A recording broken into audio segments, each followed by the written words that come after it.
Hello, Hello. hello, everybody. Good to see you. So tonight we're here with, Kate and me, and we're going to have this series of the Dark Night of the Uh-oh. Soul. Do you have Kate, one of your things open? Because I hear an echo. oh, you do? I Mhm. don't. Oh, that sucks. I don't. So wait, me. I'm Hold on. back. Hold on 1 second. It's on my end, Yeah. but I don't know where.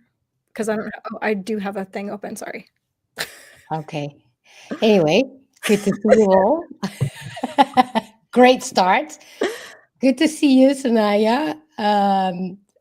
I know you. Kara, good to see you. Also up three. And Montrose, good to see you all. Actually, I did have my chat open here in Rumble as well. And on Pilled. I know it's a We're mess. live in like 97 places, so we've got all kinds of things going on right now. Yeah, that's going great so far. But anyway, yes, so we're going to be here every Wednesday with the Dark Night of the Soul. And yeah, it's going to be exciting. I think it's a great topic that's dear to our hearts. And yeah, um, hey Molly, good to see you by the way, and Nancy. So yeah, you will. Do you want to go ahead? Yeah, sure. So, first off, will you guys let us know? We're not sure if our audio is equal. So, if one of us is louder than the other, will you please let us know? Yes. Um, so, one of the things that I wanted to start off with is, and we're going to get into this a little bit later, but really where the term the dark night of the soul comes from. Because I remember, I had gone through my experience, didn't have a name for it or anything. And then I started hearing this thing about this thing called the dark night of the soul. So, which sounds, I mean, it's such an intriguing name. And then I started to find out kind of what it was. I'm like, oh my gosh, I think that's where I came, where what I went through. So where it came from is this guy named, oh no, oops, hold on. Great timing. Yeah, oh, so we'll get into that in a second, but I wanted to share this quote. The darker the night, the brighter the stars, the deeper the grief, the closer is God. And I believe that comes from Crime and Punishment, but that is just that quote really encapsulates to me what the Dark Night of the Soul is about. And it's a dark topic, right? We're going to be talking about some pretty sad things, but at the same time, the whole message of this is that I think you start to find out that not only are these processes necessary, but they ultimately are for your greatest benefit. And so that's really the takeaway of this. Although we'll laugh, we'll cry, we're going to get into our stories, me and Patricia. We're also going to have other people on to talk about their experiences with this as well. Because once I started talking about this, once you started talking about this, we both got bombarded with other people that had their same stories. Yes. Yes, we did talk about it as well a lot, I think, in the call that we did, Yes. which was just audio. And we might bring it back in the future again without camera, which is so much easier. Good to see you, QEgg. But yeah, Dark Night of the Soul. So I have a piece as well that I wanted to cover about what is the Dark Night of the Soul. It's an intense, often painful period of deep spiritual, emotional, and existential crisis. It feels like being completely lost, disconnected from purpose, meaning, and sometimes even yourself. It's as if everything that once gave you a sense of identity, security, or belief crumbles, leaving you in a void of uncertainty. Unlike regular sadness and depression, the dark night of the soul isn't just emotional suffering. It's a profound transformation which strips away illusions, forcing you to confront your deepest fears, doubts, and wounds. This process can be agonizing, but it often leads to a rebirth, a new understanding of self, life, and spirituality. So it's the spiritual equivalent of an ego death, where old beliefs, attachments, and ways of being are burned away. So sometimes more yeah, authenticity can emerge. Many who go through it describe it as a painful but necessary awakening, breaking down before a breakthrough. So then what's the purpose of these cycles? That is to force a surrender, to reveal a deeper truth within yourself, and also to align you with authenticity, and to prepare you for greater insight and service. I don't know if you guys are familiar with that. I certainly am. With what? Well, with all of the above. So there's the ego death. There is it's actually not a straight line either. It's like it comes in waves, right? Mhm. So the loss of purpose and identity for me is very much recognizable. Yeah, I definitely went through that, but then Yeah. again, who hasn't? Well, for sure. And I that's, it's a good point because who hasn't been through a hard time? Who hasn't felt depressed or sad or a disconnect with who they are or whatever? And so, how do you tell the difference between? I mean, life is hard. We all go through hard things, and it has an impact on the way that we feel and the way that we behave. So, what is the difference between just something normal, hard that you're going through, and an actual dark night of the soul, which is what we are going to talk about. Do you want me to go in kind of to the stuff that I have, like the origins of it and everything? Okay, so like I said, this is a poem that this is where the term came from. And this guy, his name was John of the Cross. He was a 16th century Spanish mystic and a friar. And so he had this poem, but then he also had some subsequent writings on this topic. So I'll read this poem. In a dark night, with anxious love inflamed, oh happy lot, forth unobserved I went, my house being now at rest. In darkness and in safety, by the secret ladder disguised, oh happy lot, in darkness and concealment, my house being now at rest. In that happy night, in secret, seen of none, seeing not myself, without other light or guide, save that is that which in my heart was burning. That light guided me more surely than the noonday sun to the place where he was waiting for me, whom I know well and where none appeared. O guiding night, O night more lovely than the dawn, O night that hast united the lover with his beloved and changed her into her love. On my flowery bosom, kept whole for him alone, there he reposed and slept, and I cherished him, and the waving of cedars fanned him. And his hair floated in the breeze, that from the turret blew. He struck me on the neck with his gentle hand, and all sensation left me. I continued in oblivion lost. My head was resting on my love, lost to all things and myself, and amid the lilies forgotten, threw all my cares away. So, I mean, that really kind of has more of like an uplifting kind of sounds like almost like a love story. This guy leaves his house and he's carried on the night, and, he's not seen by anybody in the dark of night, and he sees nothing else in the dark of night. And it talks about how his house is at rest. Well, really what that is that's the old self. That's the ego that is kind of separated, and you're on this spiritual journey on your own. So, it describes basically the soul's journey through deep spiritual suffering, even though it seems like a very kind of nice, pleasant love story. But really that darkness is a representation of, being absent, or when God feels absent from us, that darkness, that aloneness, and not feeling seen, not seeing the world yourself. And then everything familiar falls away. So that's like leaving the house. So this dark night is not a punishment. It's a sacred process of purification. By leaving the ego behind, and also attachments and illusions, the soul moves forward towards a profound union with the divine, ultimately finding peace, love, and transformation on the other side of darkness. When you're going through it, it does not feel like there's anything beneficial for you. And, because we have that ego that tells us, I mean, okay, I can learn the lesson. Just tell me the lesson. Like, why do I have to suffer? Why do I have to go through such heartbreak? Why do I have to go through such darkness? Or, if I am going through it, why does it have to last for, can it just be a couple of days and then I learn my lesson and I move on? But only God knows what it is going to take to really teach you the lesson and really get you, anything that is establishing growth is quite a violent act. Like if you think of a seed and you plant that seed in the ground, I mean, for the seed, like we are looking at it from our perspective, and it just seems like the plant starts to grow. But if you are that seed, I mean, you're being cracked open and you're having things like your guts are being spilled out. That's a very violent act. But without that cracking, the plant could never emerge. So that process, it can last however long it's going to last. And also, like Patricia, you touched on, it doesn't necessarily happen one time in your life, like the ego can crack.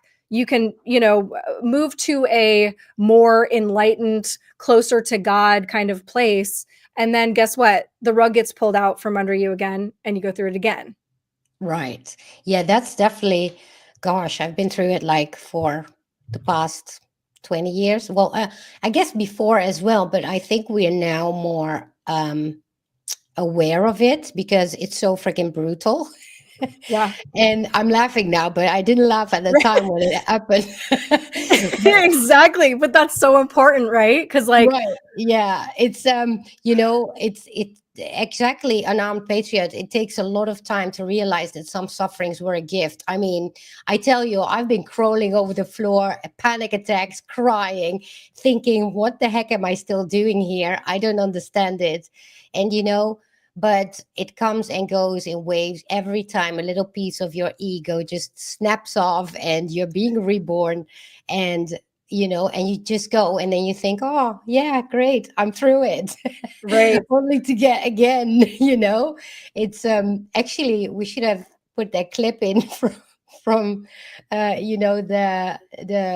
the ego death, where this guy is falling off a cliff and then he keeps rolling and rolling, and then he holds on to the last vestiges of life, which is actually roots that come from the ground, and he holds on, but then even there it snaps off and he just keeps rolling and rolling. And then at the end of the years, what on earth was that? Right. Exactly. Yeah. That is what it feels like once you get your footing, and you're like, glad that was over. Actually, I'm actually kind of glad when I went through my first one, I was learning about it. I was researching it. I hadn't heard yet that you could go through multiple. And I was a little bit grateful for that, because had I known, this could happen again, I don't think I was strong enough. But then once it came again, and then again, I was like, okay. And you do become a little bit more equipped, although every fall is still painful. And now, it does help to, number one, know what it is, understand that, like Patricia said, we can sit here and laugh about it now, because when you're going through it, you can't even fathom that you'll ever laugh again, let alone at this awful thing that you're going through. And then that reminds me of when we had our New Year's. I had my New Year's Eve celebrations. Remember, it started in 2020 to 2021, and we were all like, holy crap, that was our year. That was so bad. I'm sure 2022 or 2021 is going to be perfect, right? Then 2022 came. Holy moly, even worse. And then 2023 came, even worse. And each time it's almost like you build up to, like, it starts kind of mellow, even though it doesn't feel mellow the first time. But then you think, oh, it can't get worse than this, but it can actually. But it's almost like you are trained to get a step up to the suffering, I want to say, because there's a lot. I don't even know. The process is kind of divine, right? Yeah. Well, I mean, you get stronger each time, so your challenges get bigger each time. Right. Yeah. Yeah. So like my mom always used to say, she used to use Paris Hilton as an example, because this was, a long time ago that she said this to me. But, somebody like Paris Hilton, and she might be a bad example because I really don't know anything about her life, but on the surface at that time, she's this wealthy girl, she's a partier. What worries, what concerns does she have? But my mom was saying her pains, like that, we feel like we look at her life and we think, oh, if I could just step into that life, wouldn't things be so grand? And I would never have anything to complain about, and I would never feel pain, and I would always be happy, and nothing would ever bother me. But your pain and suffering meets you where you are. And even though we can look at other people's lives and we can compare our situation to theirs, we really can't compare, because though somebody's plights might seem a lot easier, they are just as hard to them because that's what they are ready for. Well, yeah, and it's their life. So everybody has their own, in their own life, there's suffering, right? Even if somebody has been born rich and famous and all that, the suffering may come from a complete different side than Mm-hmm. we might have, right? Suffering is suffering. You really, no money can pay off for the suffering you have, right? No. Well, I mean, and in the same way, a baby, like when a baby is growing up, when a baby is little and you take away their pacifier or, these things, they cry and they're, tortured and they're upset, whatever. And then as they get older, you take the toy away from the kids, same thing, they have a meltdown, whatever. And as you get older, it's not that you're suppressing those feelings of having your toy taken away. It's that they don't bother you anymore because now you have a different perspective on life. You're more prepared for things. Your challenges get bigger. So it is a spiritual growth, just like being a baby and growing into adulthood. Yeah, I just wonder, because obviously we all grow up with maybe traumas and whatnot. What comes on your path, and for one, it's maybe it's different than for another, but also worse than for another. I do believe that everybody can carry what they came in for, if that makes any sense. Yeah. Because to me, I mean, I know I had a lot of sufferings, but then I can see somebody else who had a lot more sufferings than me. But then I'm like, well, maybe that was meant to be for that person to learn certain things in this life. Yeah. And for me, it was different. But I can also understand that for some, what for me is like relative suffering can be way worse for somebody else. It's all, everything is in balance to what we are individually used to, I want to say, almost. Yeah. But it's quite divine, I have to say. So do you want to go into your experience? Well, I wanted to talk just a little bit more about some of the background because obviously it started with that poem and some more of the writings, but then it's a concept that's been picked up by, many of the world's greatest thinkers, whether they're spiritual, religious, or not.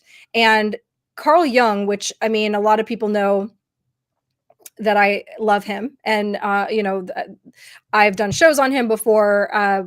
I really think he was brilliant and had a lot of a lot of the things that he talked about helped me lead my life, I guess. And he talked about this thing called the night sea journey. So he didn't call it the dark night of the soul per se, but that was kind of this mythological motif representing a descent into darkness, chaos, and the unconscious. So this mirrors the dark night as a necessary confrontation with the shadow, which is something that he talked about a lot, where one loses a sense of identity, direction, or meaning, but ultimately returns transformed. So he said, there is no coming to consciousness without pain. Wow. It was also the individuation and the death of the ego. He was big on ego. This was a process of becoming one's true self, and it requires going through a psychic breakdown of the ego. This process often involves deep suffering, confusion, and the collapse of one's previous worldview, much like St. John's description in the spiritual desolation. In each of us, there is another whom we do not know. He speaks to us in dreams and tells us how differently he sees us. Wow. And then also, he viewed these psychological crises not as pathology, but as calls to transformation. He believed that when the ego is stripped bare, the self, or the deeper divine aspect of the psyche, begins to emerge. Again, echoing, basically what was said in the poem. Eckhart Tolle, whether people like him or not, he's got some really great books. He had some interesting things to say. A lot of what he talked about was kind of taken from the things that came prior to him, but he was also a brilliant guy. And he talked a lot about the ego and ego death as well. Yes. It's actually one of my favorite lectures that he's done on the ego, and that is so profound. It's actually quite funny too, because he's very funny about it. Yeah. But that one, I always kept it in the back of my head when I was in a crisis, and I would watch it over and over again just to get the message. But yeah, go ahead. Yeah, and you can find that too online. He said, the ego dies, but it doesn't go quietly. Ain't that the truth?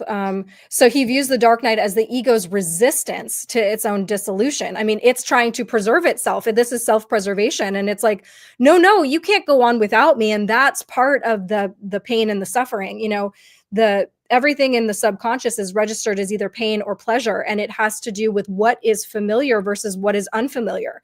And anything that is familiar, even if it's holding you back, even if it's actually painful, even if it's very bad for you and you know it, if it is familiar to you, your ego is going to cling to that. Your subconscious is going to cling to that. And then if you try to change anything about yourself, that is torture for the subconscious. It is literally registered as pain. It's a kind of death, but nothing real has actually died, only a false sense of self. And then there was another author, Thomas More, who was also a former monk, I believe.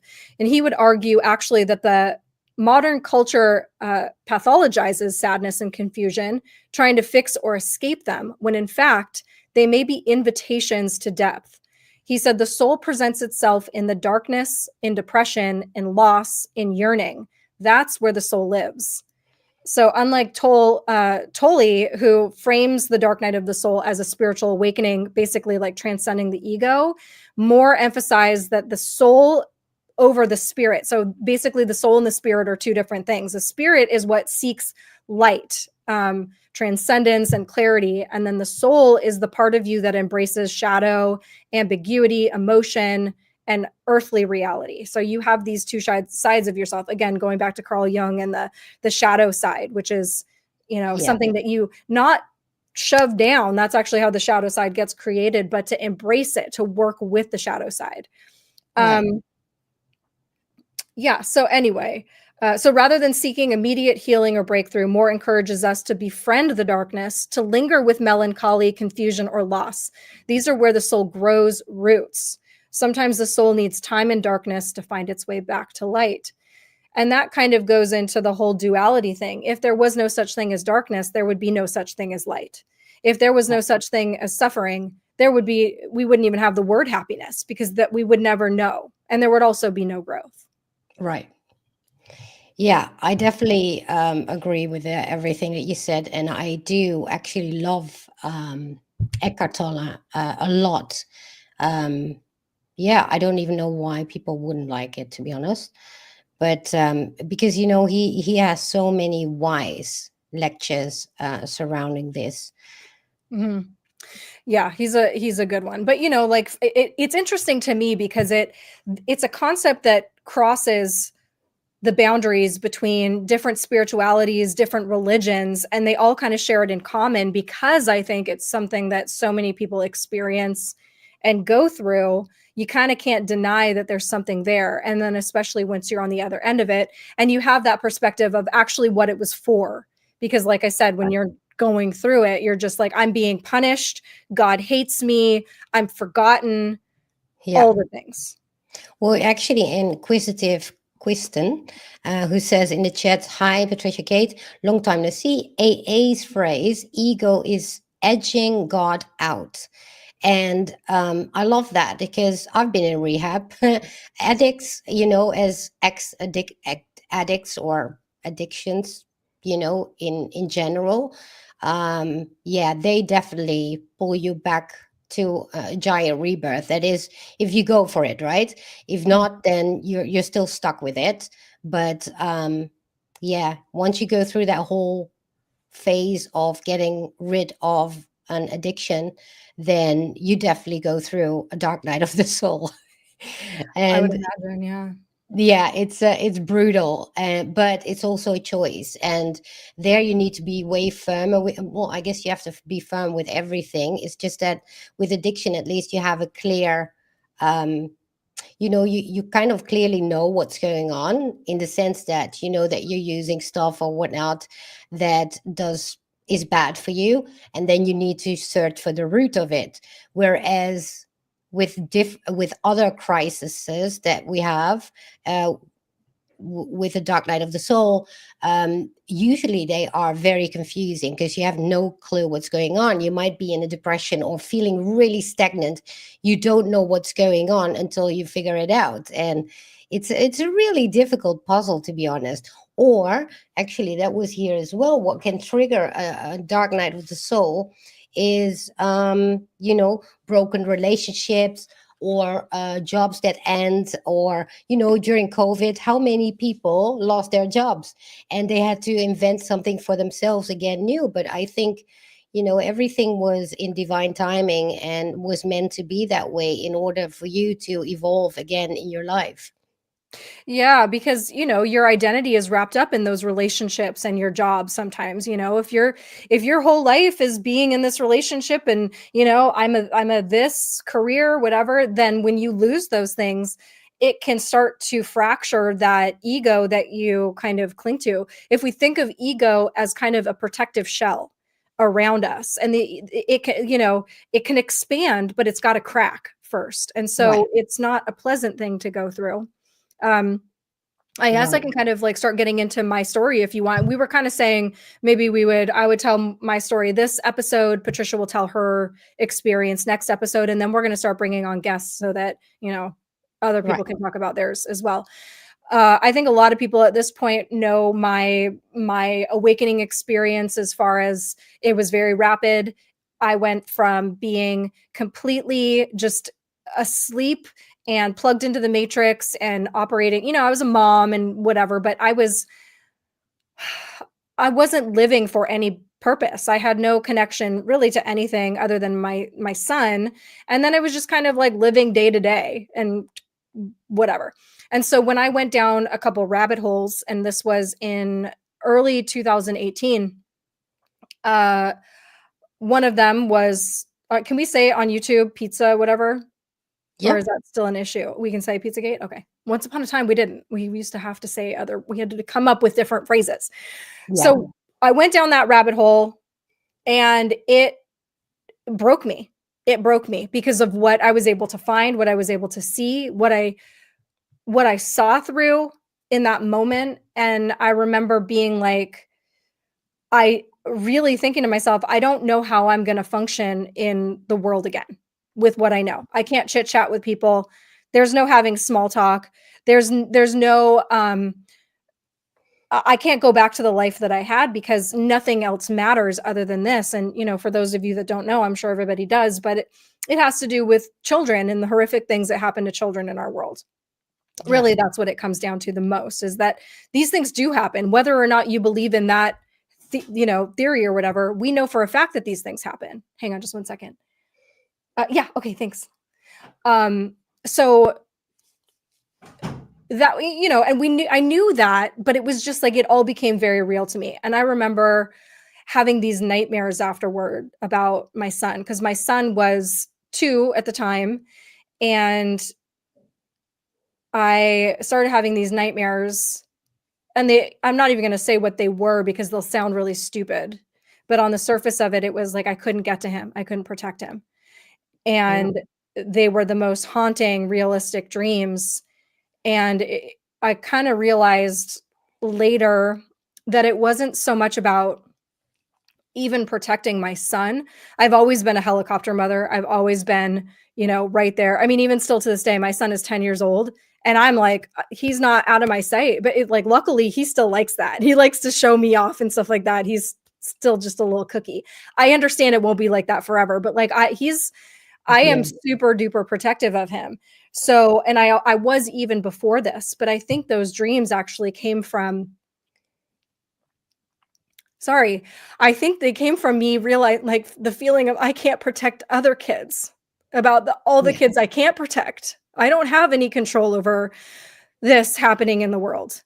And that was that spiritual breakdown. Like, I don't, my identity, I guess, as a mother, it was like, what kind of a mother am I if this happens in the world and I don't do anything about it? And I don't, um, there's nothing I can do. And I think I had a lot of guilt at that time too, because I had obviously heard about that for many years, or a year, whatever it was. I don't even remember timelines, but I had heard it was debunked and I never even bothered to look into it. So once I finally did, I had a lot of guilt that I had just dismissed it for so long. And, luckily at that time, I found other things that gave me hope. I found the Q operation like almost immediately. I started looking for people on Twitter and in other spaces that were talking about this thing that gave me hope. And really, that was what I clung to. It was like, okay, yes, I know the world is dark now, but there are two things. I also know that there's hope. And I also, because I now believe in true evil, I also, by logic, believe in God and believe that there's also Right. pure goodness out there. So that was the first time in my life I ever felt that way, because I was not religious. I was not spiritual. I never really, I mean, I've always believed in God, but there wasn't like a personal connection there. It was just like, if somebody would have asked me, do you believe in God? I would have said, yeah, but it wasn't like there was no tangible anything to that. I just So I just want to say that that specific topic was a mass awakening, I guess, for so many people all at once. Because in the chat, a lot of people saying I went through that too. I went through that too. I had people going in a complete panic when your whole paradigm is just shifting when you realize what's going on. And I went through that rabbit hole, obviously, and yeah, it was so confronting, but I do think that because so many went through it, we all had support on each other. mm, Whereas, when you have like another, like other dark night of the soul, it's not this was a very exceptional one where we went as a collective through it. And as a collective, I don't mean even the whole world, but everybody that found those, truths regarding the whole Pizzagate went through it. And I don't think it was a coincidence that it was such a collective of people that went through it, because that way we could also find support with each other. yeah. Yeah, but I mean, not everyone, though. Not everyone finds a community right away. Not everyone Sure. has some. I think a lot of people are going back to church, but I've also had a lot of friends who did the whole church thing, trying to reconnect and trying to find a tribe of people to help them through this, and finding that in their personal experiences, some of them, the church was falling flat as far as kind of talking about it and not being about it, or they didn't really feel. So I feel for those people, because it's a very hard thing to go through alone. When nobody Yeah. seems to understand you, you think you're going crazy, and it's scary, it hurts, all of the things.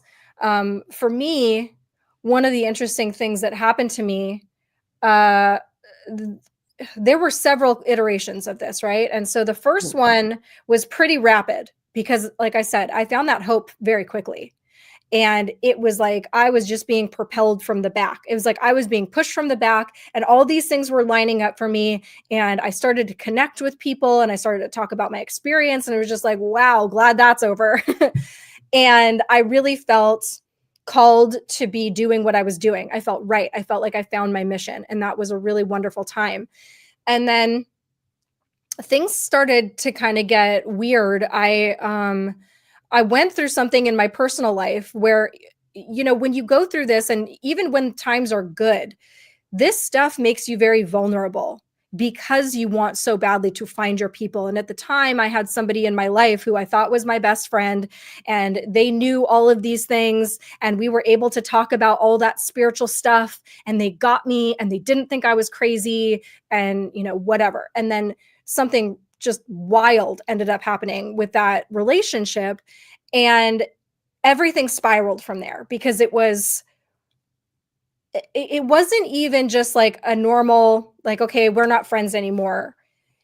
I had all of these people in my life that it was almost like something else was taking over their body. And all these people that I Right. had surrounding me that I trusted and I had grown to trust, or maybe I trusted forever, all of a sudden something else was just taking over their body, and they were treating me like horribly all of a sudden. And it was like, can I have anybody? And then on top of the fact that I had been through, I put myself out there online.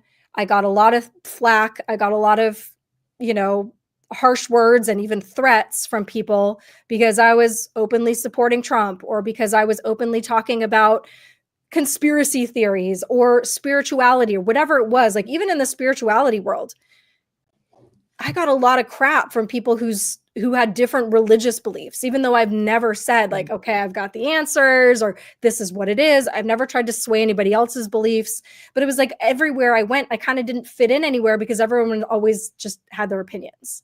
Right. Yeah. So, anyway, went through that. That was a big spiral for me of the second dark night of the soul for me. And it's such a wild story that if I wrote it as a book, nobody, I mean, you remember it, you were there during that time, you know most of it. It was an insane story, but really at the crux of it, it was me standing alone in this darkness, trying to put the pieces of my life back together. And when I had nothing to cling to, really. And at that time, for me, and this, I know this does not happen to everyone, but for me, I also became very, I guess I was like a magnet for really weird stuff, like paranormal activity, if you want to call it that. Yeah. I had a million different experiences with things that I was seeing in my house, outside my house, things that were touching me, things were whispering in my ears. Like, I literally thought I was going crazy, but thank God I at least had some people who had their own experiences like this, understood it, knew I wasn't crazy. I did have some people like my mom, for example, she's never had an experience like that. Well, she's had some weird things, but never on this level. She's like, I don't, know personally what you're talking about, but I know you and I believe you. And that was everything to me, because it was like, there's something so crazy about. I found that interesting because we kind of always went in the same way, but one was always behind or in front of the other, which was great because in that way, as soon as one just broke down, the next one, you or me, could, support the other.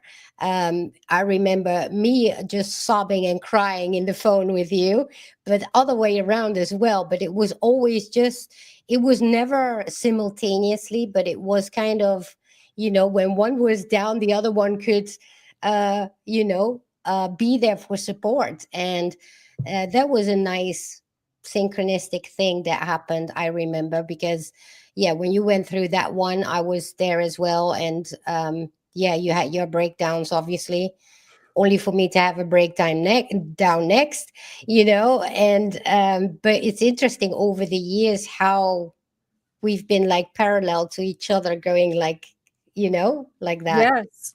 Yeah, you really start to see more kind of how the relationships in your life are woven in at the correct times and how you really need them. I literally don't know how I would have gotten through this without people like you. And I only had, a small collection of these people that I could trust. But it's another reason why I talk about this as much as I do, is because I do know that there are people out there that don't have that.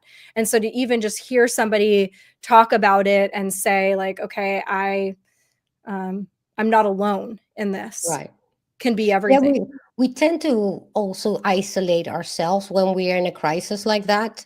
And also thinking that we're alone, whereas often we're actually not.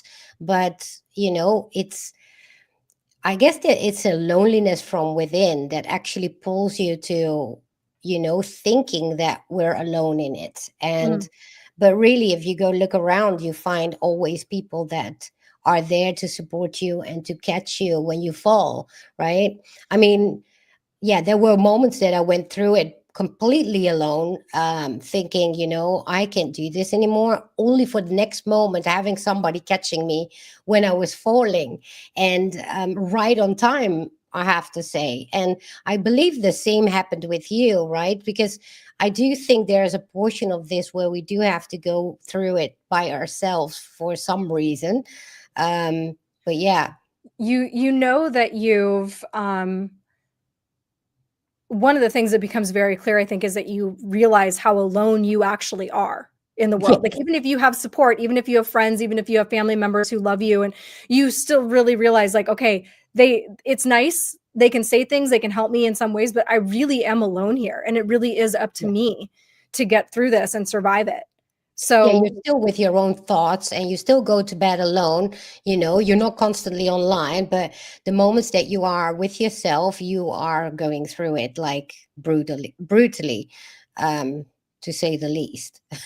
yeah, I mean, it's very brutal. And it's not the people that you would expect, really. I mean, and sometimes that's one of the hardest pills to swallow, because the people that you would expect to have your back and be there for you, who you think love you and support you unconditionally, Yeah. just disappear. And sometimes they don't just disappear, they explode in your face. Because this is Yeah. the other thing. When you're going through this, it triggers the people around you. Because, like I said, that anything changing, anything being disruptive to the system of what everyone is already used to, is like warning, warning, warning to the people around you. So they don't, it's really important to remember, when you are having an awakening experience, the people in your life, they don't think that's wonderful. They see it as a threat. And that's why we Yes. have a hard time red pilling or, enlightening, awakening our loved ones. Yeah, and it feels like being stabbed in the back, which kind of is, but at the same time, later on down the line, because I had the exact same thing at my lowest moment, is when I had people actually letting me, leaving my life, and brutally so. And I thought, really? On top of everything that's already happening. Right. And but later on I thought, this is actually it was you that said to me, one day when you die and you're on the other side, you all give yourselves high fives. Like, I was there just to, if you believe in reincarnation, doesn't matter really. But Or even heaven. Even it helped me a lot, because I could all of a sudden I could see a different perspective, as in, oh, right. So these people are here maybe so that I am by myself with it for this moment, and that I have to go through it. And at the end of the day, if I think back at these people now, would I want them in my life right now? No, no, I couldn't even. Yeah, I wouldn't even vibe with them anymore, regardless of what happened. But um, they wouldn't fit in my life today anymore as I thought at the time they were, you Yeah, know? all the things that are not actually meant for you will fall away, and that is Yes. really uncomfortable, because you're used to what you're used to, and you feel like these things are forever, and you think that they're never going to change, and you think, oh, I found wonderful people who love and support me, and then all of a sudden they turn into, I mean, Charles Manson. Like, they just, it's really bizarre. I mean, we were all talking about this too. We could not believe it. Like, what was happening? Like, this person that's super loving and docile and gentle, all of a sudden is jumping down your throat for something. And you're just like, but it also teaches you from that perspective. I Right. might have been a lot quicker before my experience to, be rude to somebody or really diminish what it is that they're going through that I don't see on the surface. But now I'm a lot more careful. I'm a lot more gentle than I used to be, Right. because I know what that's like now. Right. And also, what I do remember is that you can have these dark night of the soul moments that can take weeks. And then there's those which are the most brutal one, which was my last one, and probably also yours, that took over a year, Mhm. to get over it. So those are, I don't know, but it looks like, the more steps you're going up on the evolvement ladder. I don't know any other way how to explain it. So you had multiple ego deaths and multiple dark night of the souls, but the more I have, the longer they seem to last, as in the Mm. impact is bigger. But on hindsight, I'm thinking maybe it's because, the biggest lessons that we need to learn are the most difficult, toughest one, and they come after the more, I want to say mellow, but there's nothing mellow about it, obviously. I think they can all just be whatever, because my first one was actually the briefest, and then the second Right. one was probably somewhere in the middle, but it was the most torturous. It was Right. pure torture. But I also know if I hadn't been through that and I went through this last year, this would have been that torture on top Right. of, you know, Right. all the other things. So I needed that, you know, to bolster me and like build, like I am stronger now, believe it or not, somehow than I used to be. But I mean, I literally was tormented at that time. I was not only tormented by my own thoughts and feelings in life, but I was literally being tormented by whatever Right. spiritual beings. I mean, you could Right. say they were a figment of my imagination. Maybe they were. I have no idea what they were, but I know that they were tormenting me. Right. So, and then the last one was you know, the last one made a little bit more sense because it was real life things that were happening with me going on in my life. Again, those things could just be attributed to, well, life is kind of shitty sometimes and you can't trust people like you thought you could, and you know, everybody goes through stuff like this and you're just having a really hard time. But when you recognize that it's not just about the hard time. It's what is this setting you up for? What is this pulling you away from that was not good for you, where you shouldn't have been, where you know, who you shouldn't have been around, and whatever it was. Like, I can see that now, I guess, through a more elevated perspective. Whereas once upon a time, like if I would have gone through that in my 30s or 20s, I would have been like, you know, again, why am I being punished? Why is life so hard? This isn't fair. And now I see it as, okay, I know that this was happening for me, not to me, Right. though it was still hard.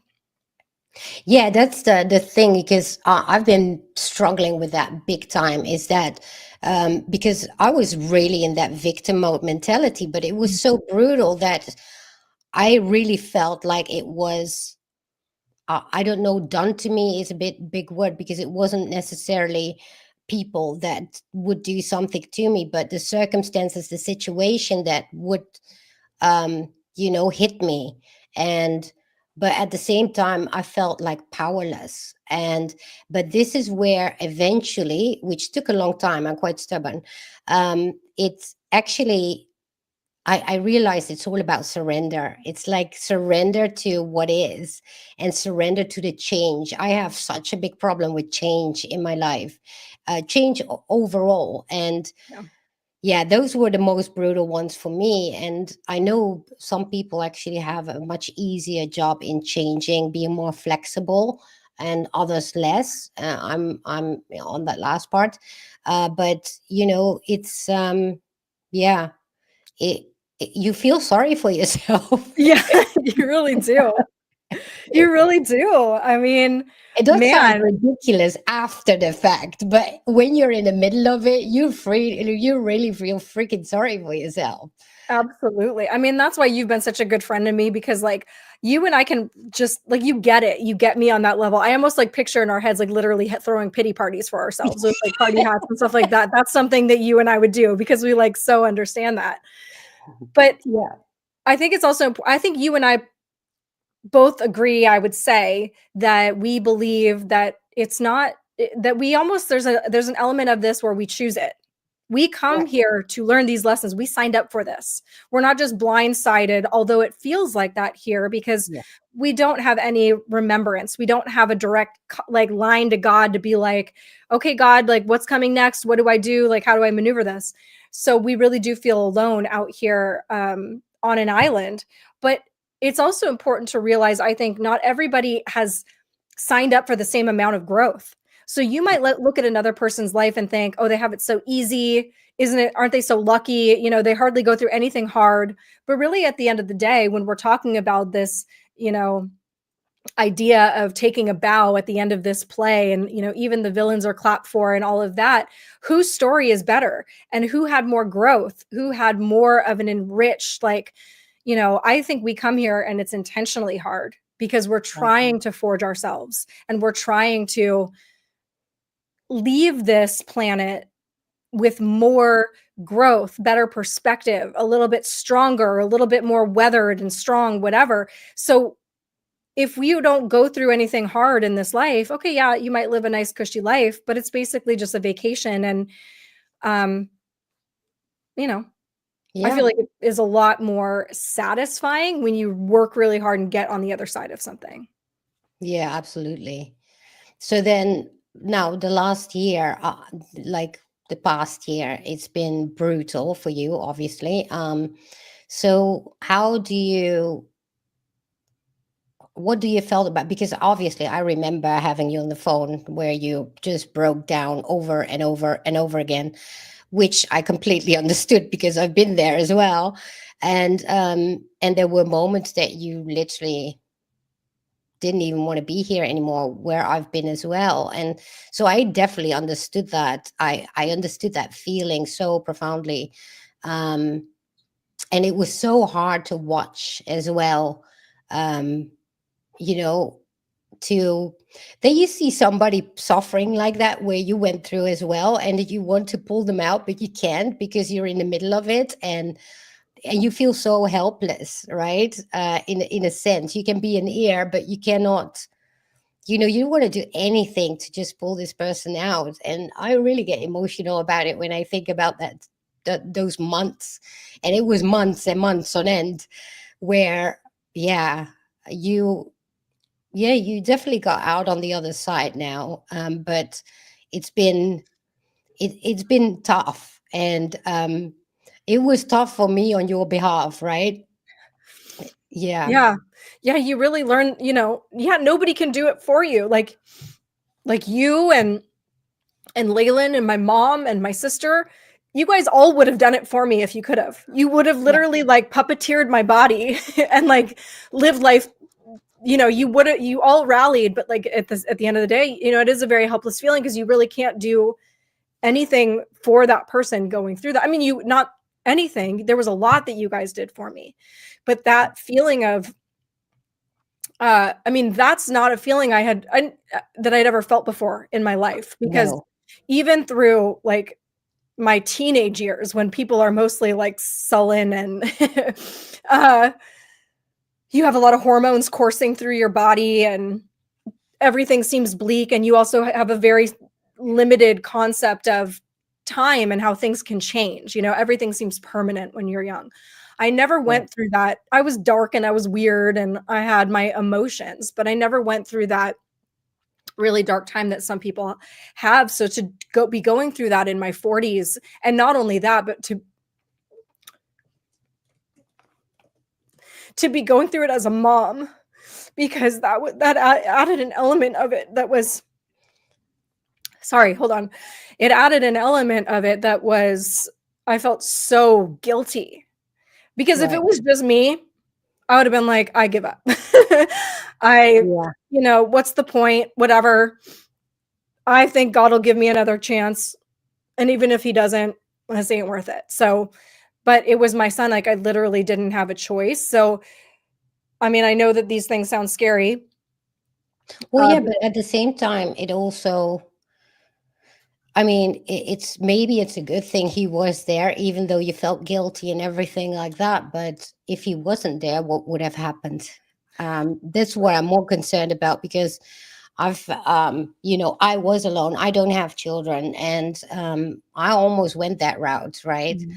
Um, and it's not like I can say, okay, I have a child, so I have to continue for this child, and I believe that's at the same time something that saved you. Oh, it absolutely was. Like, I can't deny that. It absolutely was. But at the same time, it's like it was so good enough. How do I want to say this? It There was not even a chance because of my son. Even though I was feeling that or whatever, it was so good enough that I really wasn't at risk of not being on this planet anymore. But of course, that was my feeling. It's just I never would have acted on it because of my son. Right. Yeah, that's definitely, I definitely think that has helped you pull through, because there were many times that I thought, oh my God, if I just want it to be okay, I just want you to get over it. And I just want to drag you over that line at the end of it where it's over. And it was so difficult, you know, because every time you kind of climb out of that hole, and then you fall back in, and you climb out and you fall back in. It's exactly that, what I've seen and witnessed happening.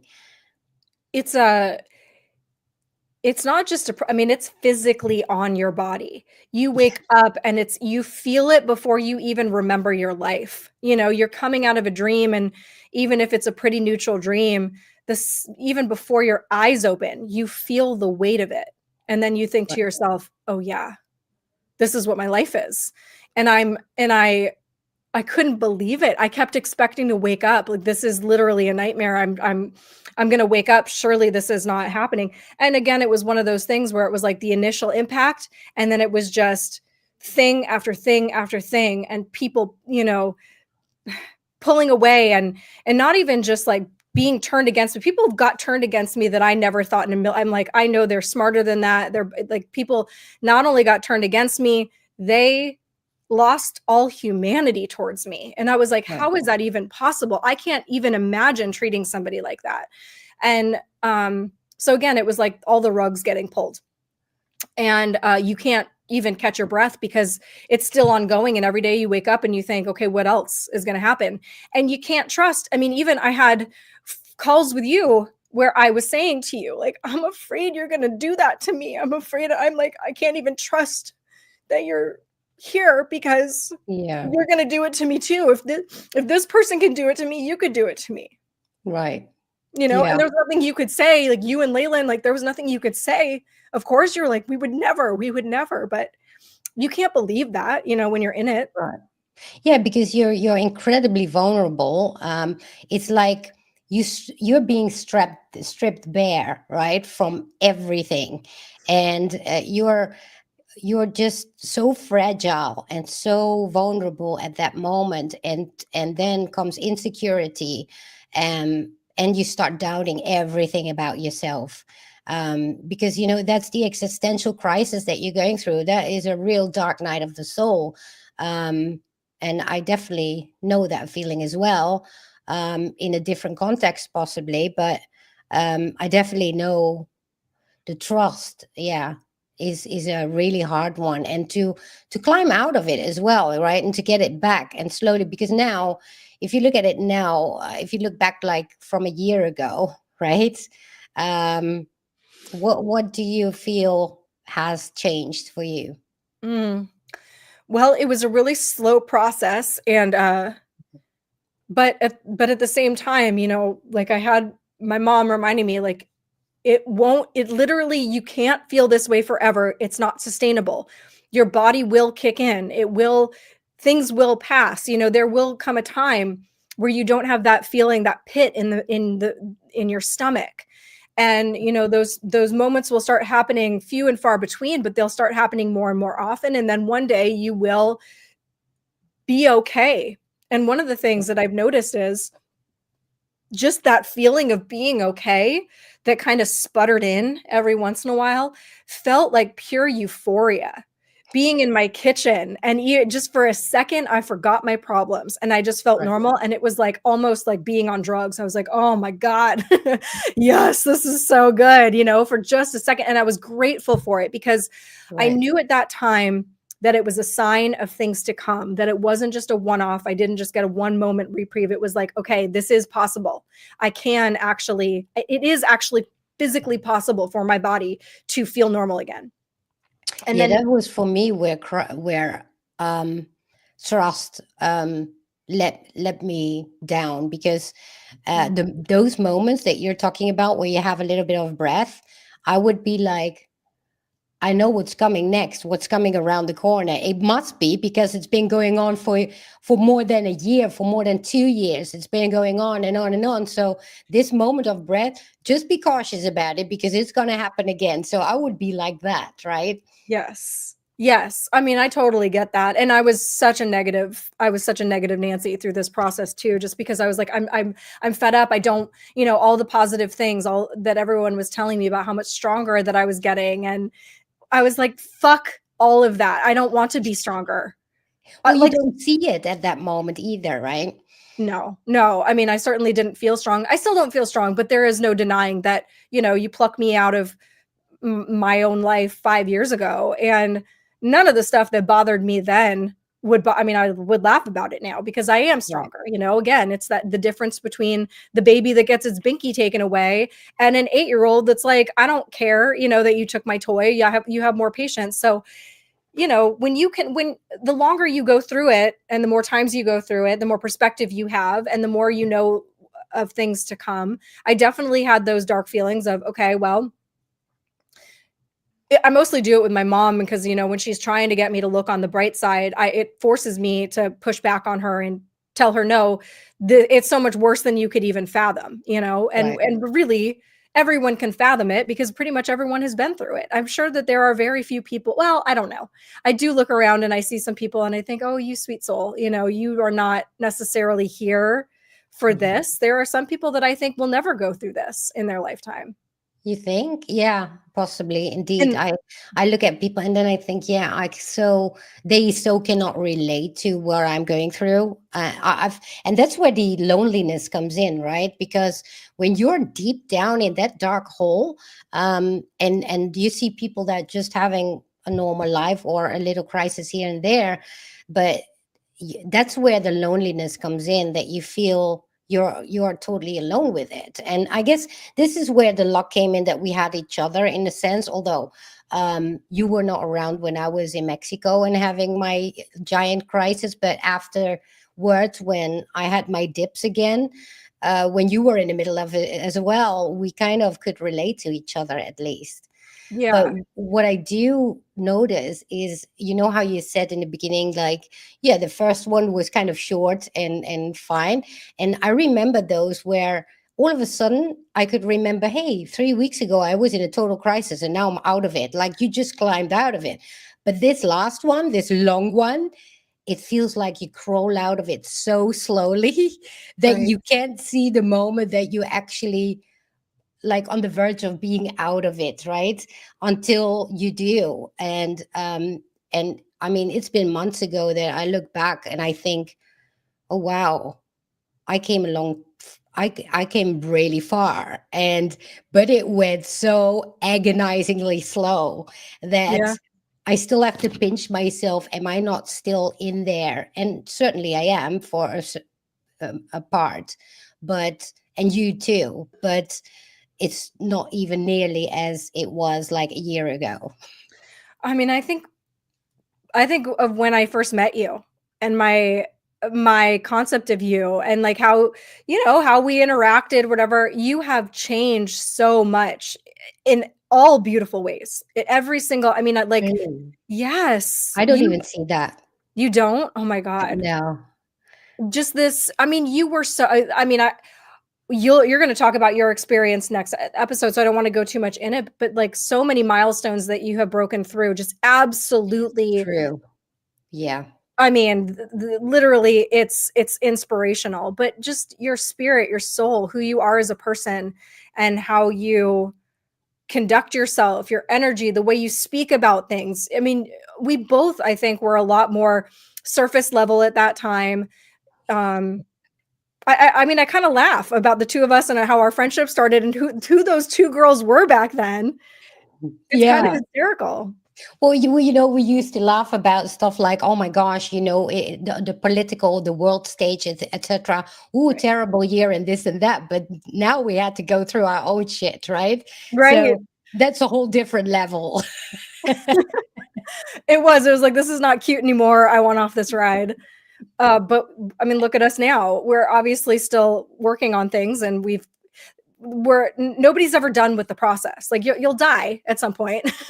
Well, yeah, but you know what? You're laughing again because I remember Oh last yeah. year around this time, I thought, oh my God, I'm never going to see her laugh again. And you Yeah. weren't. I mean, you were dragging yourself over the floor in agonizing pain. And um, although it was a physical pain, it was emotionally, mentally, um, and obviously, like I said before, I've been there as well. So, but it's if I look at you now, I'm like, wow, you grew a lot as well from last year. I mean, holy moly. No, what even 6 months ago, you were still in the middle, kind of in the middle of it. Yes. Yeah, I was. It was a very slow process. But to you and I both, humor is very important. It's very much a part of both of our personalities, Yeah. really more than a lot of people. So, I remember it occurring to me, I don't think I'll ever be funny again. I don't think I'll ever be able to crack a joke. I don't think, there were a couple times that we'd be on the phone and I would catch myself laughing at something and I was like, wow. And I would take a moment and be like, I can't believe I just laughed. Yes. Yes. Um, and so that was like a reawakening of the parts of yourself that are coming back. They're always there. They really are, but they are dormant while you go through this very dark time. And the good True. things will stick with you and the bad things will, well, I don't want to call it good and bad, but the things that don't serve you will fall away. Right. I'm still working on that though. I still am working on feeling like I have a sense of humor. And even there are things, I spend my days on X a lot of the time because I'm looking for things to talk about or whatever. I'm still in this, I'm still in this Right. awakening, whatever. So I want to know what's going on in the world and what people are talking about. There's so many times, multiple times every single day that I come across something and I have this funny thought and I want to tweet it and I stop myself. And there's something Right. in me that's like, I feel too vulnerable. And part of that comes Yeah. from knowing that there are people out there like criticizing me behind that hate everything about you and everything you do, they are talking crap about. Yeah, that's like I totally understand that because today is my first day after almost 2 years that I haven't streamed again. And I was really nervous about it because, well, Yeah. thankfully I have you, but if I would be on my own, I would be like, oh my God.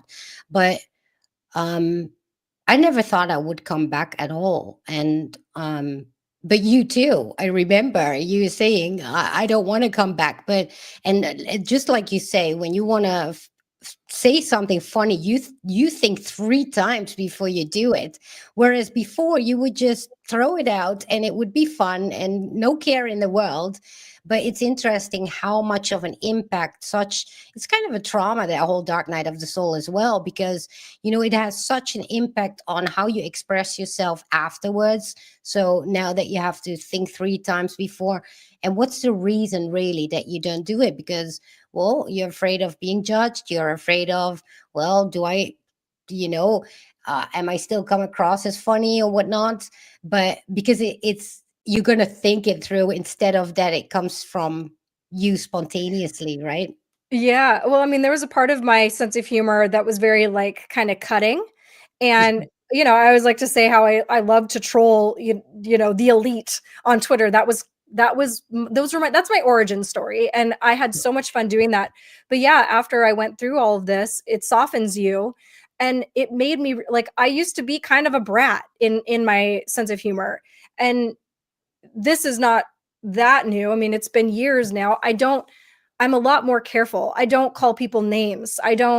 Um I Yes. don't pick on people for things that they can't control about themselves. I'll pick on people all day long for, the dumb stuff that they do or not having integrity or, just being a lousy person in general. But things that people can't change about themselves, their looks, whatever, I don't make those digs. You'll never find me making those digs at people. And that's all part of a, a a spiritual growth of realizing how nasty that was. Yes, I definitely, oh my gosh, I can so relate to that as well because, it's that um, yeah, you feel, I used to be with the liberals, we would just troll them and just go after them and this and that. But I've softened so much on that side because now I'm like, wait a minute, what if somebody talks to me like that? Would I be hurt as well? And now recently there was this girl from Save a Fox. She's 30 years. She committed suicide because she got cyberbullied Oh, and yeah. like badly. And she was autistic, had borderline as well. And but there were like 3 million people that actually cheer for her because that's how many people followers she has on YouTube. And yet those few people that were nasty to her for over a year, those were the one pushing her over the edge. Mm. And I mean, I'm always crying if I think about it because, you know, I realize that myself as well when somebody can just make a nasty comment and it can really hurt you, whereas 50 other people can be nice to you, and yet we tend to then choose that one person that was negative and focus on that. And um It just, because you're in that vulnerable state, right? And it hurts you. And so that thing that made me so much softer, because I'm thinking, I don't know what somebody is going through. I don't care whether they, what you would call a liberal or not. But Right. at the end of the day, we all have feelings. It doesn't matter. Nobody is above somebody else. And yeah, I You'll definitely know it. stopped doing this. Yeah, and you'll know it too by the way you feel afterwards. I would have those exchanges with liberals online, and I would feel, whatever in the moment.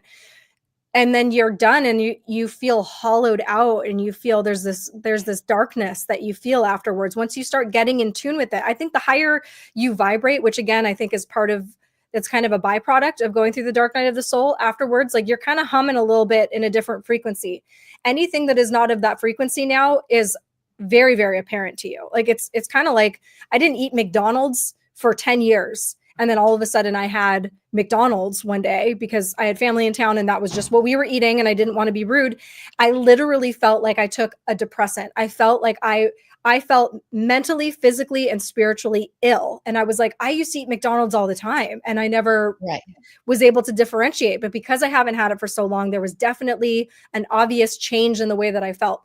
That is now how I also feel about, online exchanges. People say all kinds of things. You come in contact with all these energies, especially when you're online.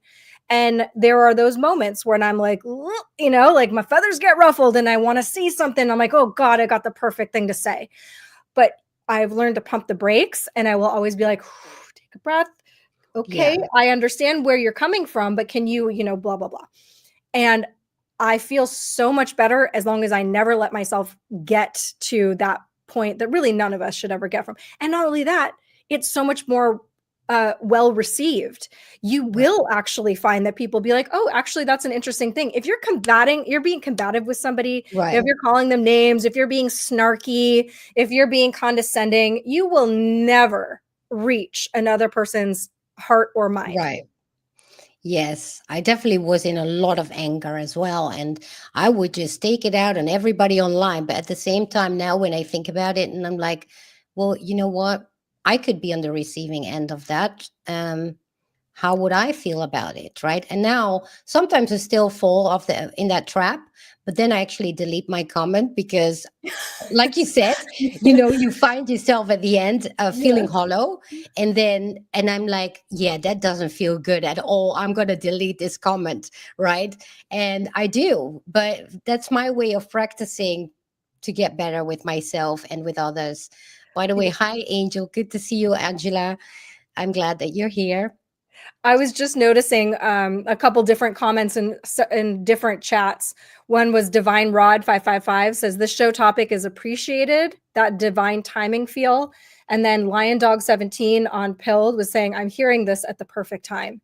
That I think is such a thread with this. Like things will pop into when you kind of let yourself go, let go, let God, and you let yourself go and you allow, instead of trying to fight it, you allow it to happen.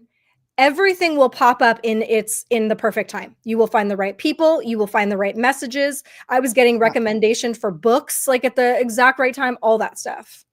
Right. Yeah, definitely. That's a very important one. The synchronicities that you encounter, but you need to be willing to hear them as well, Yeah. because especially when you go through that dark period, you tend to, I remember you had a period like that. It didn't matter what we said to you. It was like, fuck off. I don't want to know. I'm in my misery right now. And we've Absolutely. all been there, but and it was so painful for me as well to see that and witness that, because you want your friend to get out on the other side. We all want that for our loved ones.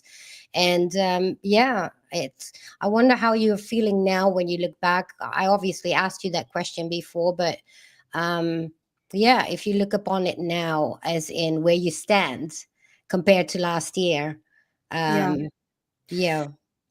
Well, definitely the feelings have changed as far as I don't have that weight of darkness on my shoulders physically. I'm still in the process very much, especially because a lot of it has to do with external circumstances and I'm still in the thick of it. My external Right. my external circumstances have not changed yet. They have not risen to meet me yet, like to be like, okay, you got through that one. Like, in fact, in some ways, I'm just getting started with dealing with Right. my external circumstances. But I mean, obviously, I'm a different human being than I was even a year ago. I mean, I feel more myself again. I feel, uh, especially when I do my shows, when I'm talking to you, when, in these moments that I can kind of come alive again, these are my best moments. Yeah. And when I'm with my son, although I will say, he has had a lot of, it's affected him too. I've done my best to keep these things from him his entire life, but he's older now. He's 10 years old and he's very observant and he knows, and I can tell he's very protective of me and concerned for me, worried about me, which breaks my heart.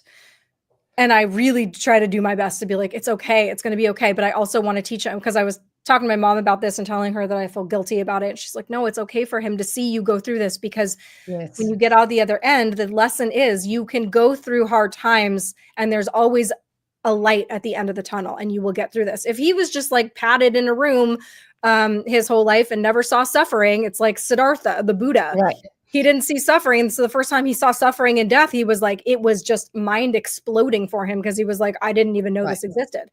So it is good for him. Although, I mean, I remember kind of what that was like to be a kid and to feel worried about things that were out of your control and to feel like people aren't really being honest with you. You don't really even know what's going on. He knows a little bit of what's going on. He actually knows a lot about what's going on now. And we've had some really good talks with it. And man, for a 10-year-old, he is just like this little, I just can't even describe. He's able to just say these things that are so profound. Yes. But he's still a kid, and I don't ever want him to hurt or suffer or be worried or think that he has to take care of me, because that is so backwards. Right. Yeah, that's so true. And I love the perspective children can have sometimes, because they can absolutely sober you up from wherever you're in. Yeah. But also be very empathic. And, so yeah, Angel is saying this is a time where empathic women are challenged to take care of ourselves first, be kind to ourselves in a way where we don't judge ourselves anymore. Huge step in reclaiming who we really are. I agree with that as well. And I think that counts for men as well, although they're still trying to find their ground more than, I guess we as women went through it for a longer period of time, because I guess we're more sensitive. So, yeah, we go through it brutally. And maybe that's so that we can just help also men that go through it in a way to carry their burdens, or but even be empathic about it. It's like, yeah, we're all humans after all, whether you're a man or a woman, it doesn't matter. Yeah. Well, men do tend to internalize things more, which I have to imagine that makes it a lot harder, because for Yes. myself, that's been my saving grace, that I can just, if I felt like I had to put on a facade when I went out in the world, even with my friends and family, oh my God, I couldn't handle that. It was Yeah. only by being completely broken, raw, real, authentic, truthful, ugly, disgusting, whatever it was with you guys, that I was able to get through it. So, Right. Pammy over on YouTube says, was talking about feeling like I haven't figured out what my purpose in life is. Yeah. And yeah. And again, I think it was kind of like Patricia and I are saying, that it presents itself to you if you just kind of give into it and you follow those signs and the synchronicities and those little clues. If you don't pay attention to them, maybe they go away, or maybe you just lose them. But you have to be a willing participant and don't try to steer it. I think that's when it comes the easiest. Yeah, I definitely can relate to that one, because I've been struggling with that in the past year a lot. So the loss of meaning or purpose, the things that once gave you purpose, which may be religion, career, relationship, your passions, hobbies, suddenly feel hollow and meaningless. So life starts feeling like an empty routine and nothing excites you anymore. You used to wake up excited about life, and now you feel like an NPC in a glitchy situation. That's how it's described here. But um, what I think this is about is finding a new purpose in life, your true purpose in life, because we can do all sorts of things that we think is, that used to be our passion, only to find that maybe we were watching in a the wrong direction, and there is something lying behind that rebirth that you have to go through, where you Yeah. will find your actual purpose, right? Right. We're such a mixture of our own inner world and the influence of external. We can't help it when you grow up in a family, you always have a role in that family. And even if you have a very small family, or even if you whatever it is, that perception of you and who you are and how you fit into the world is very much developed when you're a child, whether it is real or not, whether it's honest or not, it's ingrained in you. A light Right. in the matrix says, if you know the truth about yourself, words of others have zero impact because they're lies. Don't let them have power over you. Exactly. But Right. that's so hard to do because, well, at least for me, because the whole thing about the shadow side is that the shadow side develops when there are things about you and your personality that you learn are not good, not right, things that you should be ashamed of, things that you should, hammer down. Like, for example, if you grow up in a household, let's say you're a little girl and you're very opinionated and you speak your mind, but you grow up in a household where it's like, well, little girls should be seen and not heard, or you get pummeled by it for it, or whatever it is, and you learn that you need to be quiet. That part of yourself now gets incorporated into your shadow side. This is a part of you that you are stifling in Right. order. It's what it is it's a mechanism that helps us survive in the world. This is a part of our brain that says, okay, if we reflect these parts of our personality outwardly, then the world will reject us. We will have no food, we will have no shelter, we will have no protection, and we will die. So we Right. learn this time. So the whole thing with the Carl Jung was not to look at that side of ourselves as gross or something that we need to hide, but to actually work with it and to incorporate it back into our whole self. Right. Yeah. Yeah.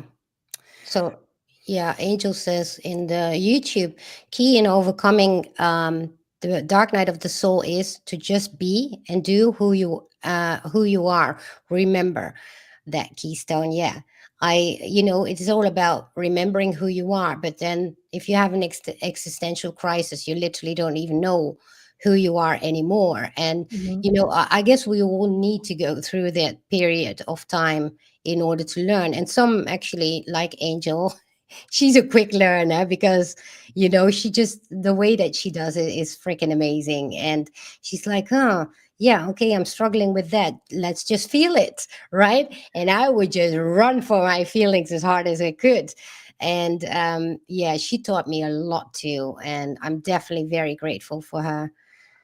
It's good to have those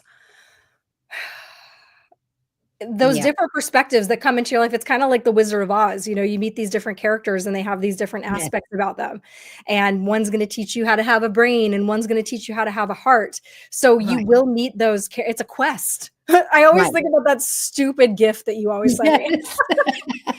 Yes. Yes, so we sent you, let's go on a quest Are you with a ready for long your blonde. quest?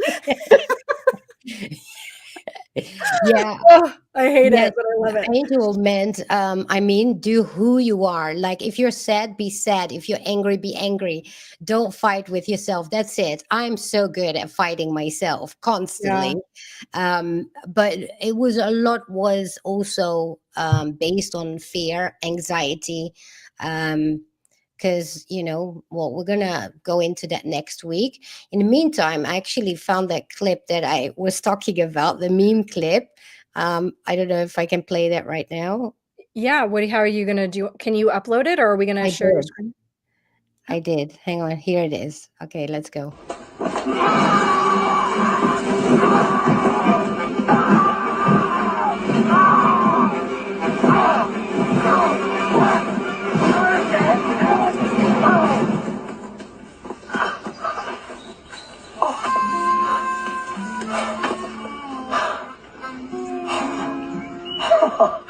Oh,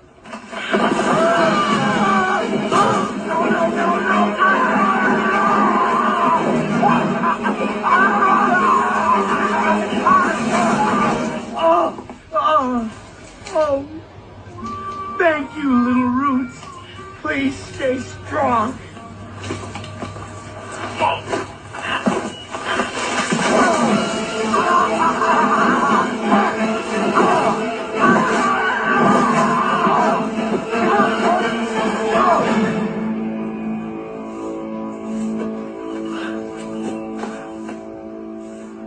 What in the hell was that all about?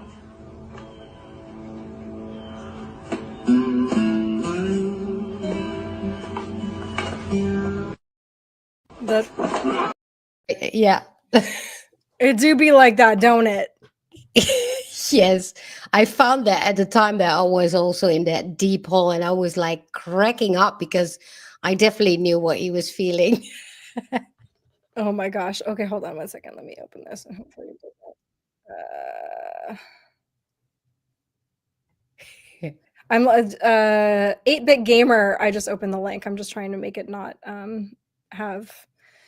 He's challenging my mom to something, so I'm not sure what this is. Maybe this is just a private thing between them. I'm not going to play the clip, but anyway, thank you so much. That clip is perfect because you cannot ever just relax. You just know that it's coming. But it's kind of like when you're, even now, as things are starting to feel a little bit better, I'm like, do I trust this? You know, I'm still bracing for whatever is to come.